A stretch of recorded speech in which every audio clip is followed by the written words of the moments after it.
Todos os domingos eu venho para EBD. Venha conhecer e espero por você. Em minha casa sobre a rocha, nela construí meu castelo de amor.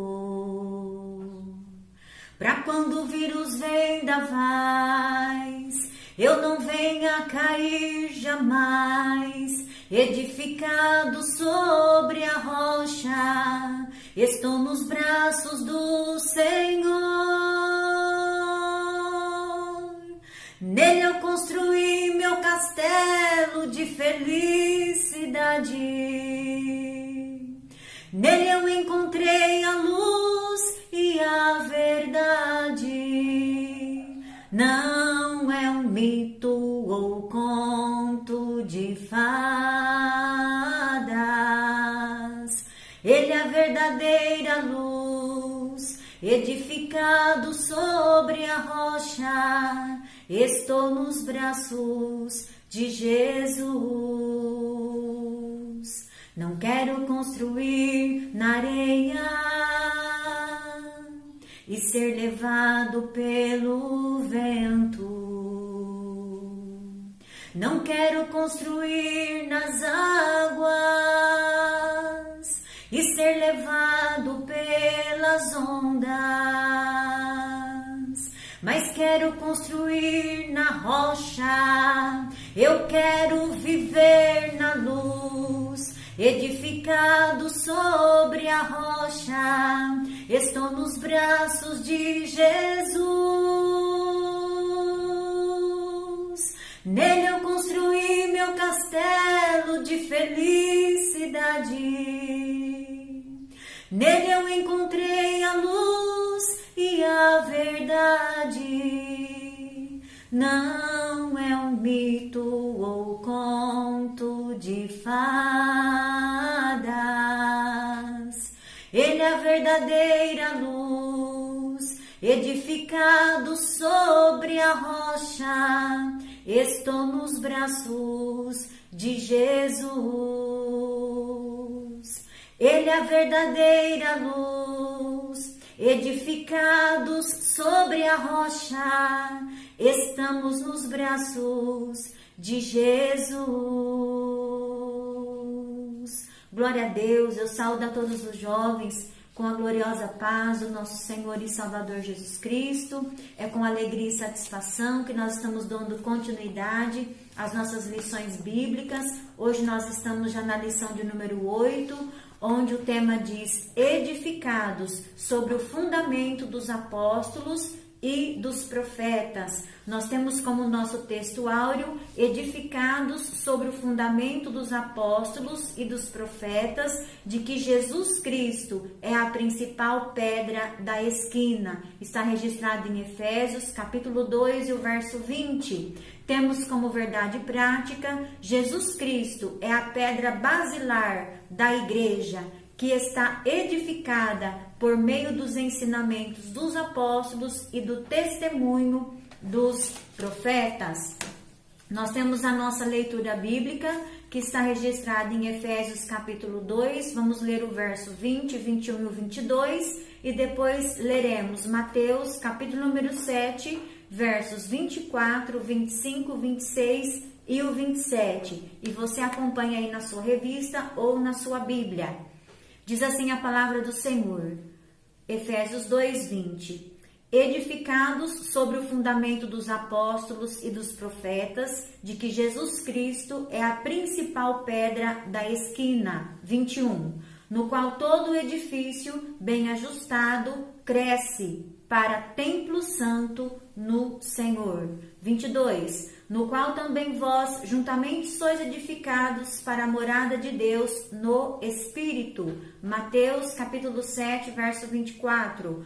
Todo aquele, pois, que escuta estas minhas palavras e as pratica, assemelhá-lo-ei ao homem prudente, que edificou a sua casa sobre a rocha. E desceu a chuva, e correram rios, e assopraram ventos e combateram aquela casa, e não caiu, porque estava edificada sobre a rocha. E aquele que ouve estas minhas palavras e a não os cumpre, compará-lo-ei ao homem insensato que edificou a sua casa sobre areia. E desceu a chuva, e correram rios, e sopraram ventos, e combateram aquela casa, e caiu, e foi grande a sua queda.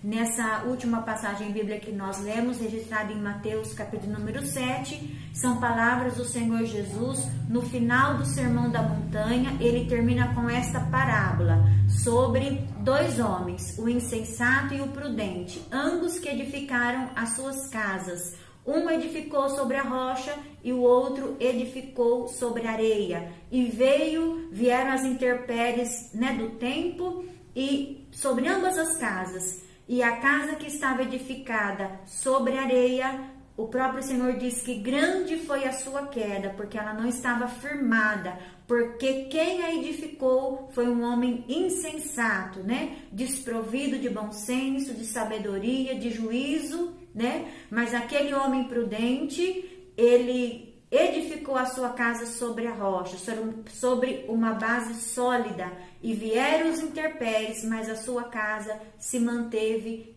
firme. Então o Senhor Jesus, ele quer nos trazer uma lição espiritual dentro desta parábola. Nós sabemos que parábola é a ilustração, de uma história do cotidiano, que nos traz uma lição moral ou espiritual. Era a forma didática do Senhor Jesus ensinar o seu povo. E ali ele ensinava os discípulos e a multidão acerca de que aquele que pratica a palavra do Senhor é comparado a este homem prudente que edificou a sua casa sobre a rocha, que vem os ventos, vem as tempestades, Vem as provas, vem as lutas, vem as dificuldades desta vida, as aflições, ao qual o próprio Senhor Jesus deu testemunho, que neste mundo nós teríamos aflição, mas que era para nós termos bom ânimo, porque ele venceu o mundo e nele nós venceremos também. O apóstolo Paulo diz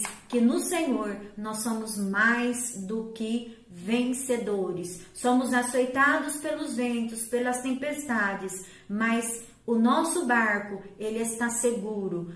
Tanto barco como casa aqui representa a nossa vida espiritual, aquela vida que ela foi edificada sobre Jesus, que é essa rocha, É essa pedra fundamental que o nosso texto disse. Nas construções antigas, a Bíblia vai nos dizer que toda construção, ela tinha uma pedra fundamental, uma pedra basilar que servia como base daquele alicerce, daquela construção. Era uma pedra que ela iniciava ali, como seria aquela construção, a direção daquela construção, Como que seria construído aquela casa ou aquele edifício, mas que ali daria para ele tanto a sustentabilidade, como também daria a retidão daquelas paredes, então servia como uma base, como um alinhamento. Então é assim que a palavra do Senhor produz efeito no coração do crente. A partir do momento que nós aceitamos a Jesus como nosso único e suficiente Salvador, nós estamos já construindo a nossa casa espiritual, através da presença do Espírito Santo que é nos dada.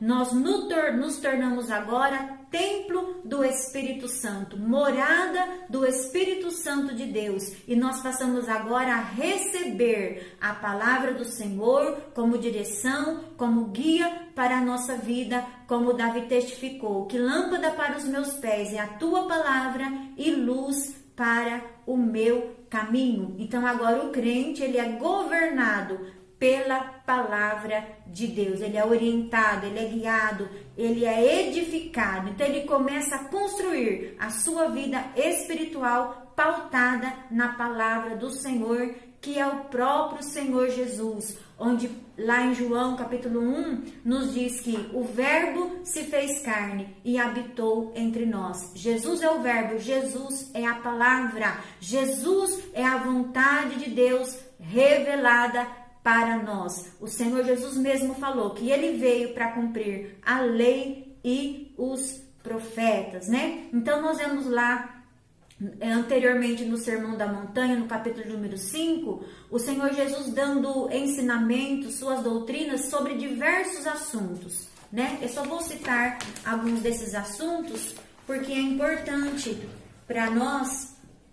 Mateus, capítulo de número 5, eu vou estar citando para vocês a respeito dos ensinamentos de Jesus ali no Sermão do Monte, para que nós possamos dar prosseguimento à nossa aula. Então, Mateus capítulo 5, o Senhor começa ali ensinando a multidão, né?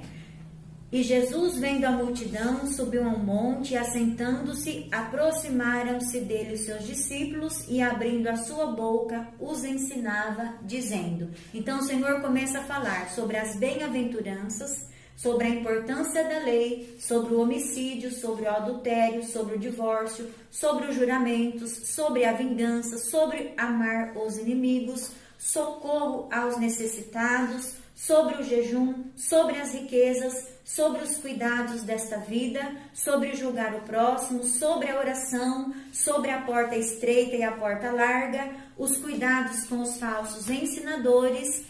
E chega até essa parábola que nós já dissemos, que é a casa na rocha e a casa na areia, ou os dois alicerces, né? Então, o Senhor Jesus, ele estava ali ensinando o povo. Veja que o propósito de Deus, quando ele escolheu a Israel como nação, foi sempre orientar o seu povo pela palavra. Como ele escolheu um povo especial, zeloso de boas obras, o Senhor precisava agora instruir o seu povo. Como que aquele povo iria andar na sua presença? Como que aquele povo iria o servir, iria o adorar? Como que aquele povo ia se relacionar, né? Com os seus semelhantes, com o seu próximo. Então o Senhor deixou instruções, além dos 10 mandamentos que o Senhor deu para Moisés ali no Monte Sinai.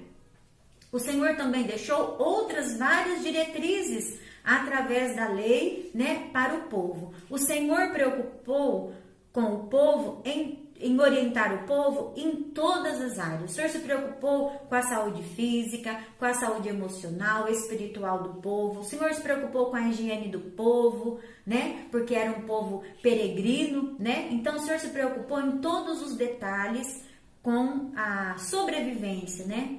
Com o dia a dia do seu povo. Vemos que o nosso Deus é um Deus detalhista. E o Senhor, ele quer nos ensinar em todas as áreas da nossa vida, para que nós venhamos ter uma vida abundante, uma vida com satisfação, uma vida abençoada, uma vida próspera em todas as áreas. E para isso, primeiramente, é necessário, quando nós aceitamos a Jesus, primeiramente como Salvador da nossa alma, nosso reconciliador a Deus, mas temos também que aceitá-lo como Senhor da nossa vida e aprender que esse senhorio de Deus para a nossa vida é o senhorio comparado à autoridade de um pai. O pai, ele cuida, ele zela do filho, ele corrige o filho, ele disciplina o filho por amor, né? O pai, ele tem mais experiência do que o filho, mais experiência de vida do que o filho. Então, o pai, ele sabe onde estão os perigos. Então, ele quer cuidar do filho, orientar o filho. Ele quer deixar registrado ali no caráter do filho um bom caráter, não é assim? Para ser um bom cidadão, né? Então, tudo isso é o cuidado de Deus. Então, esse senhorio de Deus precisa ser aceitado por nós. E nós devemos confiar nesse senhorio, aceitar esse senhorio e viver debaixo desse senhorio. Veja bem, porque como um pai, se nós estivermos debaixo do senhorio de Deus, nós estaremos o quê? Abrigados, protegidos, né? Nos sentiremos seguros, e amparados pela palavra do Senhor, respaldados pela palavra do Senhor, né? Uma vez que o Senhor Jesus, quando ele foi para o Pai, ele disse que iria para o Pai nos preparar lugar, né? Mas que ele não nos deixaria órfão, que ele enviaria o Espírito Santo ajudador, consolador, né? Orientador, intercessor, que estaria conosco e fazendo o quê? Morada dentro de nós. Então eu e você somos morada do Espírito Santo, templo do Espírito Santo, que é o que a nossa lição está nos trazendo hoje, né? Porque fala sobre edificados sobre o fundamento dos apóstolos e dos profetas. E qual que era esse fundamento? Os ensinamentos de Jesus, né? Então aqui na nossa lição vai dizer assim, ó, que por meio da reconciliação efetivada na cruz, Cristo formou a igreja. O apóstolo Paulo, ele a compara como um edifício em construção. A pedra angular dessa edificação é Cristo. E o fundamento, veja, é a doutrina dos apóstolos e o testemunho dos profetas. Porque os profetas e os apóstolos deram continuidade ao ministério de Cristo, ensinando quem? A igreja, que somos nós, para darmos também continuidade à obra, né, salvífica do Senhor, o cuidado do Senhor para com o seu povo. Porque nós entendemos que nós estamos passando por um processo de preparação espiritual para sermos cidadãos do céu. Então o Senhor já quer inserir em nós o caráter de Cristo, né? E isso nós vamos aprender através da meditação da palavra, através do conhecimento da palavra, né? No Velho Testamento tem um versículo que diz assim, que o meu povo peca, o próprio Senhor Deus falando ao povo de Israel, porque não examina as Escrituras. Então o que falta muitas das vezes na vida de um cristão é examinar as Escrituras. Como Davi disse, guardei, escondi a tua palavra no meu coração, para eu não pecar contra ti. Então a palavra, ela precisa estar como o Senhor Deus queria lá, né, com o povo de Israel, quando ele deixou as tábuas da lei. Ele não queria que somente a lei fosse uma ordenança, uma ordem para o povo, né, que o povo recebesse a palavra somente como uma ordem, mas sim que a palavra estivesse arraigada nos corações, escrita na tábua do coração do seu povo. Então é assim que nós devemos viver, guardando a palavra, ó, valorizando a palavra como um tesouro que foi nos revelado. Irmãos, nós só vamos entender a Bíblia, a palavra do Senhor, se nós estivermos em conformidade, né? Se nós estivermos em plena comunhão com o Espírito Santo de Deus, sendo o templo do seu Espírito, cuidando desse templo, né? E o Espírito Santo, ele é santo e ele só pode habitar também num templo que é santificado. Então isso nos traz para nós, né? É um ensinamento bíblico que todos os dias nós devemos reparar o nosso altar. O altar nosso é o nosso coração, né? A Bíblia vai dizer assim, de tudo que o homem deve guardar, guarda o teu coração, porque dele procede as saídas para a vida. Porque é no nosso coração, né? O coração fala da nossa consciência, né? Do nosso sentimento, das nossas emoções, do nosso entendimento, da nossa mente, né? Então tudo isso faz parte do nosso coração, que é o nosso homem interior, é o nosso ser, né? Então todo esse nosso ser, ele precisa ser preenchido, né? Ele precisa ser cheio do Espírito Santo, ser cheio da palavra de Deus, de tudo aquilo que traz a presença de Deus, traz a vontade de Deus para a nossa vida, né? Tanto para nós termos uma vida bem-sucedida aqui na face da terra, né? Como nós já dissemos antes, como também para nós compartilharmos desta palavra que nós temos aprendido. Esta palavra tem sido revelada a nós através do Espírito Santo, que nos dá entendimento da palavra, que nos revela a palavra do Senhor, né? Então, aqui no tópico de número 1, vai nos falar um edifício espiritual. Vai falar sobre o santuário judeu, que o templo em Jerusalém, ele era o símbolo do exclusivismo de Israel como povo de Deus. Já falamos isso, né, sobre as aulas anteriores, sobre a escolha, né, de Israel como nação eleita, povo adquirido pelo Senhor, né? E ali o Senhor, então, primeiramente o Senhor, né, projetou o tabernáculo, né, dando ali para Moisés as diretrizes, as ordenanças para que esse tabernáculo fosse construído,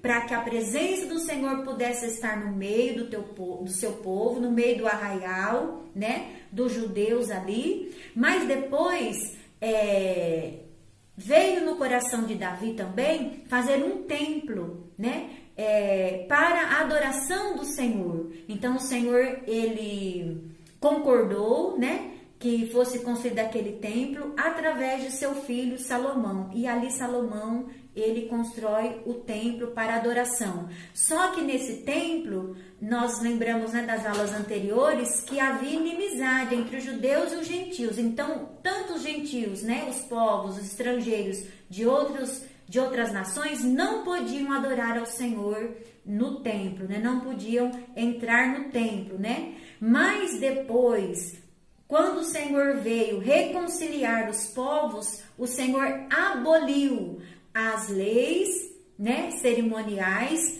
para desfazer a inimizade entre eles e formou uma nova humanidade que é a igreja. Assim, o templo judaico, ele perdeu a sua relevância e um novo conceito de santuário é agora apresentado. Então, agora, na parte 2, fala sobre o santuário cristão. Os que pertencem a Cristo são comparados a um edifício, onde Deus habita em espírito, como nós já falamos, né, na introdução. Então, o ensino dos apóstolos, ele lembra Salomão quando este reconheceu que o templo em Jerusalém não poderia conter a Deus. Vamos ler? Primeiro livro dos Reis, capítulo 8 e o verso 27. Vamos ler essa referência bíblica. Primeiro livro dos Reis, capítulo 8 e o verso 7. Primeiro Reis, capítulo 8 e o verso 27. Verso 27, que nos diz: mas na verdade habitaria Deus na terra, eis que os céus e até o céu dos céus não te poderiam conter, quanto menos esta casa que eu tenho edificado. Amém? Então, nada pode conter, né, a presença do Senhor. Olha, mas na verdade habitaria Deus na terra, eis que os céus e até o céu dos céus não te poderiam conter, quanto menos esta casa que eu tenho edificado. Ou seja, o Senhor, ele não habita em nenhum templo criado, construído, feito por mãos humanas. Salomão queria dizer que nada poderia conter somente a presença de Deus ali, né? Porque nós sabemos que Deus, ele é onisciente, onipresente e onipotente. Nessa onipresença, o Senhor está em todos os lugares ao mesmo tempo, né? Então não está retido somente num lugar a presença do Senhor, né? É isso que ele quis dizer. Mas ali foi um lugar onde o próprio Senhor, né, permitiu ser construído para que Israel tivesse um lugar de adoração, tivesse um lugar para adorar, um lugar para ouvir a lei, né? Um lugar para que o povo tivesse condição de ser assistido, né?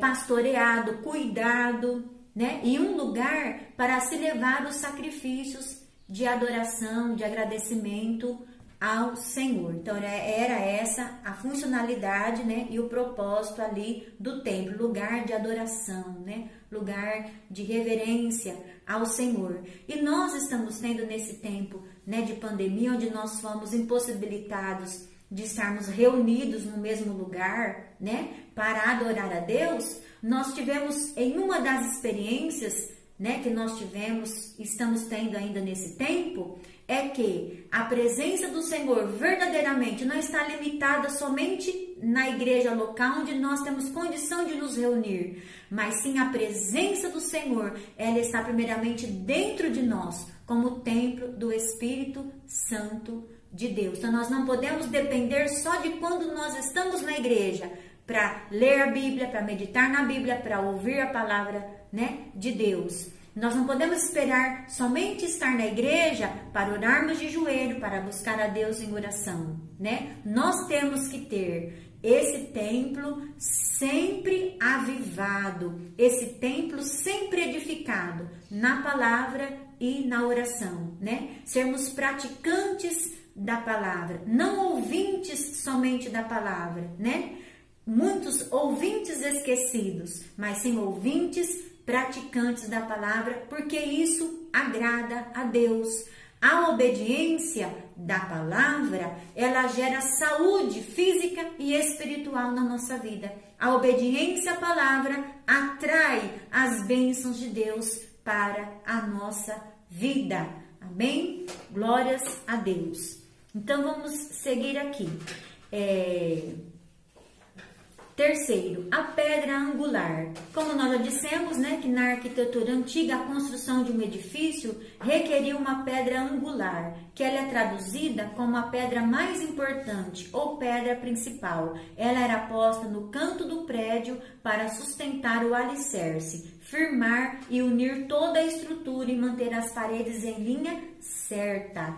Para que se tenha uma ideia dessa dimensão, em uma das escavações no local do templo em Jerusalém, foi encontrado um monólito com cerca de 12 metros de comprimento. Monólito fala de pedra de grande proporção. Então ali eles encontraram essa pedra angular, essa pedra de esquina, né? Essa pedra que dá base para a sustentação, né, dessa edificação. E Cristo é essa pedra principal. A identificação de Cristo como a pedra angular remonta à profecia messiânica em que a pedra rejeitada tornou-se cabeça de esquina. Ele mesmo, o Senhor Jesus, afirmou ser a cabeça da esquina, assim como também os apóstolos testificaram ser Cristo a pedra principal. Isso está registrado em Atos, capítulo de número 4 e o verso de número 11. Vamos ler juntos. Atos, capítulo de número 4 e o verso de número 11, que diz assim: Ele é a pedra que foi rejeitada por vós, os edificadores, a qual foi posta por cabeça de esquina. Vou ler o 12 também. E em nenhum outro há salvação, porque também debaixo do céu nenhum outro nome há dado entre os homens, pelo qual devemos ser salvos. Amém? Nós sabemos pela palavra do Senhor, né, que para o povo de Israel, para quem ele veio, né, ele foi rejeitado. Oh, Jesus, tem misericórdia, né, de nós, irmãos, que nós venhamos ter esta preocupação, que nós não venhamos rejeitar, né, a mensagem do Senhor para os nossos corações, que nunca a dúvida possa entrar no nosso coração, né, que nós venhamos cuidar, valorizar daquilo que nós já temos recebido do Senhor, essa revelação divina, né, que o Senhor Jesus é o nosso Salvador, né? Ele é essa pedra fundamental onde nós devemos alicerçar a nossa fé, a nossa esperança. O Senhor é a nossa esperança de vitória sobre o inferno, sobre o pecado, sobre a carne, né? É Ele que nos dá esperança de vida eterna. Glórias a Deus. Então, continuando aqui, portanto, a pedra angular deste novo santuário é o próprio Jesus. Como nós aprendemos, né, no Sermão do Monte, que o homem prudente edifica a sua casa sobre a rocha, que é Cristo Jesus, nosso Senhor. Em continuação agora, no tópico de número 2, vai nos falar sobre o fundamento, apóstolos e profetas. Então, o conceito de apóstolos, o termo grego de apóstolos, é usado para enviado. Então, todas as vezes que você ouvir essa palavra apóstolos, você já sabe que é enviado ou mensageiro. O apostolado, ele é centrado na natureza da missão de Cristo, que foi enviada para ser o Salvador do mundo, como nós já lemos, né? Nos evangelhos de Mateus, Marcos e Lucas, eles usam o termo quando se referem aos 12 escolhidos por Jesus, que está registrado em Mateus 10, 2, 5, Marcos 6, 30, Lucas 6, 13, onde eles foram testemunhas oculares do ministério, morte e ressurreição do nosso Senhor, que está em Atos, capítulo 1 e o verso Atos, capítulo 1, versos 21 e 22. Atos 1, verso 21 e 22. 21. É necessário, pois, que dos homens que conviveram conosco todo o tempo em que o Senhor Jesus entrou e saiu dentre nós, começando desde o batismo de João até o dia em que de dentre nós foi recebido em cima, um deles se faça conosco testemunha da sua ressurreição. Vou ler novamente. É necessário, pois, que dos homens que conviveram conosco todo o tempo em que o Senhor Jesus entrou e saiu dentre nós, começando desde o batismo de João até o dia em que de entre nós foi recebido em cima, um deles se faça conosco testemunha da sua ressurreição. E apresentaram 2, José chamado Barsabás, que tinha por nome o Justo, e Matias. E orando disseram: Tu, Senhor, conhecedor dos corações de todos, mostra qual destes 2 tem escolhido, para que tome parte nesse ministério e apostolado, de que Judas se desviou para ir para o seu próprio lugar. E lançando-lhe sortes, caiu a sorte sobre Matias, e por voto comum foi contado com os 11 apóstolos. Aqui fala da escolha, né? Desses 2 apóstolos, e um deles foi escolhido, que foi Matias, para ficar no lugar de Judas, o traidor, né? Então, nós vemos aqui que o testemunho, né,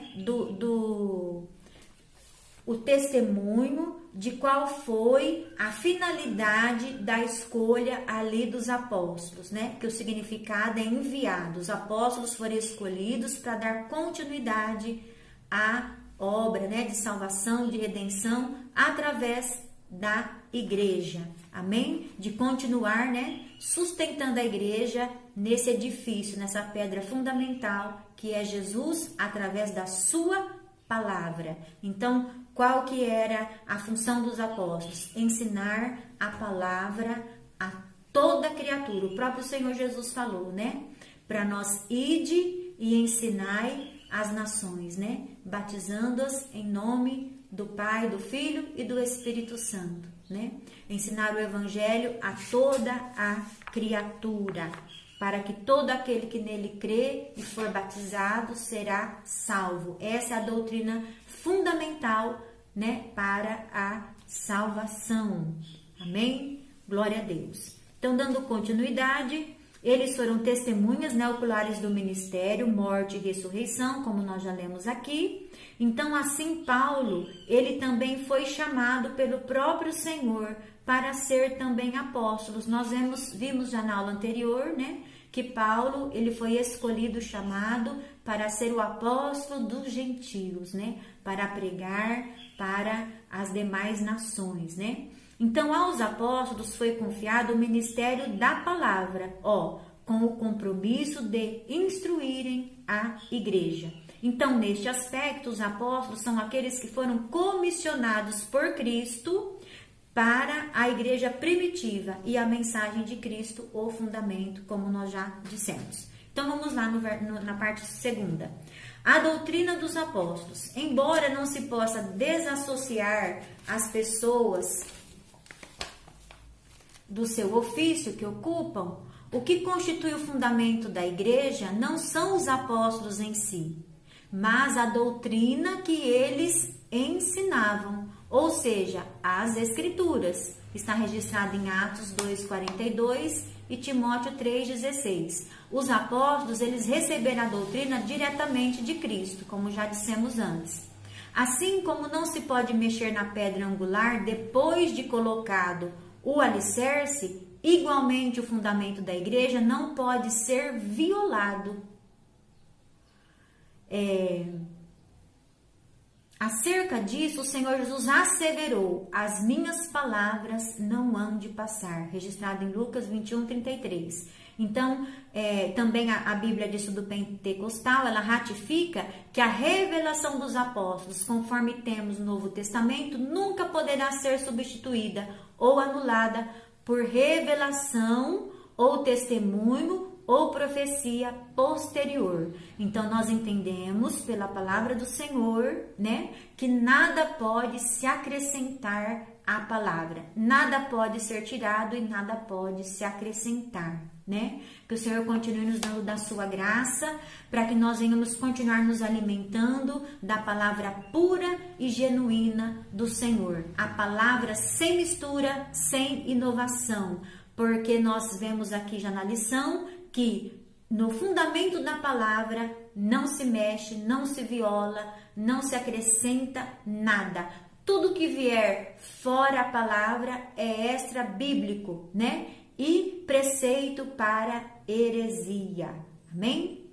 Preceito e pretexto, né? Para heresia.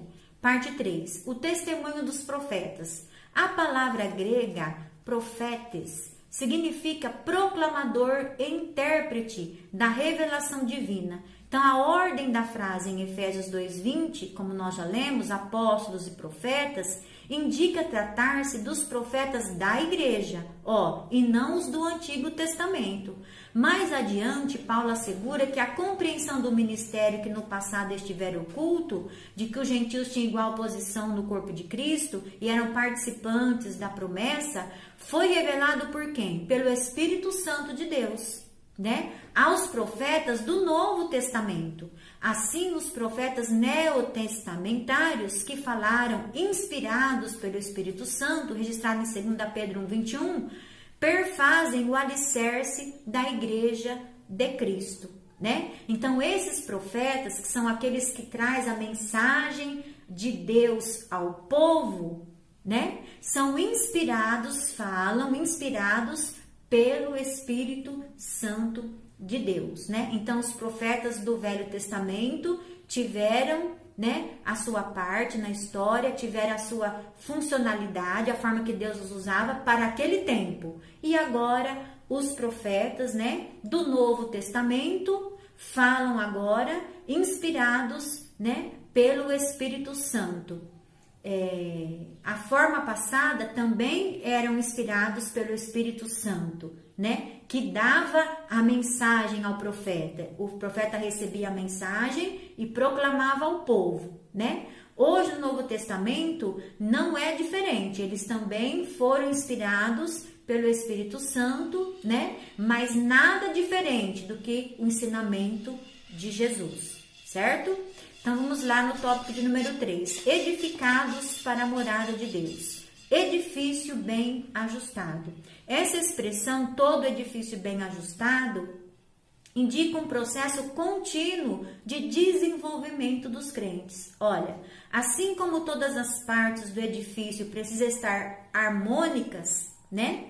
O crescimento da igreja, que somos nós, também depende de tudo ser bem ajustado a Cristo, como está registrado em Romanos, capítulo 14, 15 e 16, 1 aos Coríntios 3, 11. Nessa caminhada, o salvo, ele comporta-se como filho obediente e passa a evidenciar o quê? O fruto do Espírito Santo. Vamos ler? 1 Pedro, capítulo 1.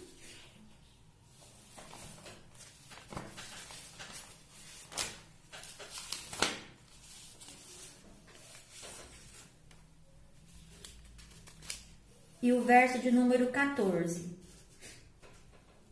Como filhos obedientes, não vos conformando com as concupiscências que antes havia em vossa ignorância, mas como é santo aquele que vos chamou, sede vós também santos em toda a vossa maneira de viver.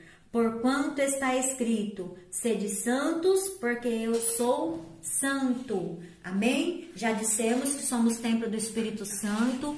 Já falamos também nas aulas anteriores que a santificação ela é um processo. Então, conforme essa nossa vida espiritual, ela vai sendo edificada sobre a rocha, que é Jesus, o fundamento, que é Jesus, os ensinos de Jesus, através também dos discípulos, né? Dos apóstolos, dos profetas, através da igreja, né, atual, que está firmada sobre a rocha, onde Cristo é o cabeça da igreja, né, e nós como igreja somos os membros, e cada um tem a sua função nesse corpo, né? Então, nós aprendemos o quê? Que se eu estou santificando a minha vida hoje, amanhã eu preciso santificá-la mais. E assim vai sendo um processo contínuo, crescente, até quando nós chegarmos, a Bíblia diz, à estatura de homem perfeito,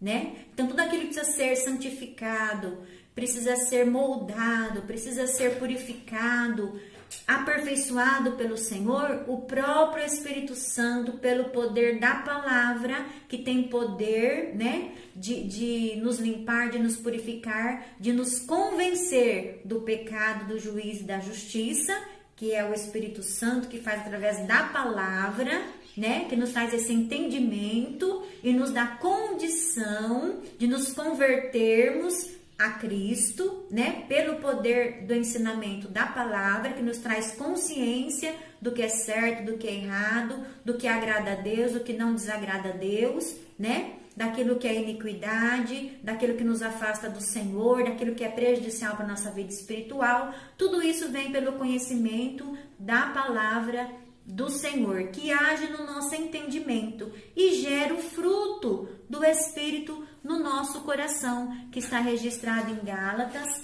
capítulo de número 25, número 5 e o verso Gálatas 5, 22.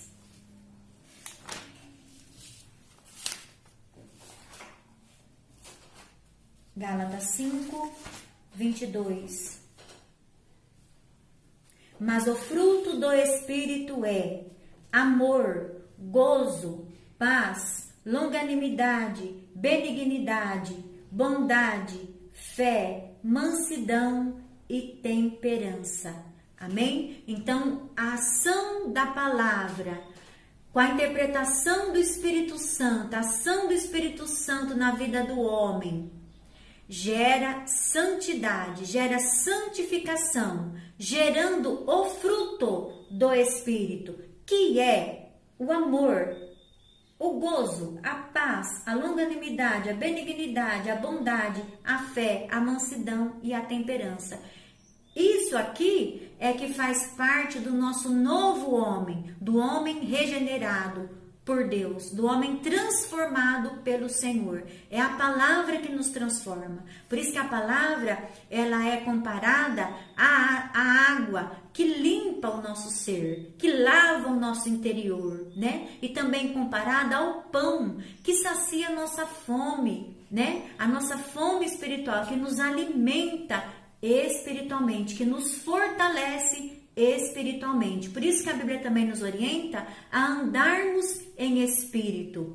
Quando nós andamos em espírito, e andar em espírito é estar em comunhão plena com Deus, através da oração e da meditação da palavra, nós não cumprimos a vontade da nossa carne, porque a carne cobiça contra o espírito. Então há uma guerra entre a carne e o espírito para que nós não façamos a vontade do Senhor. Mas quando nós estamos alimentando o nosso espírito pela palavra e pela oração, nós estamos fortalecidos em Deus. Não é qualquer tentação, não é qualquer circunstância, né? Qualquer palavra que vai nos desestabilizar, comparado a essa casa que o Senhor falou. Porque aquele que ouve a palavra e a pratica, ele é semelhante ao homem prudente que edificou a casa sobre a rocha. Vieram as tentações, vieram as provações, vieram as lutas, mas ele se manteve de pé na presença de Deus. E assim a nossa vida espiritual. Vem tanta coisa, o inimigo lança tanta coisa, tantos embaraços,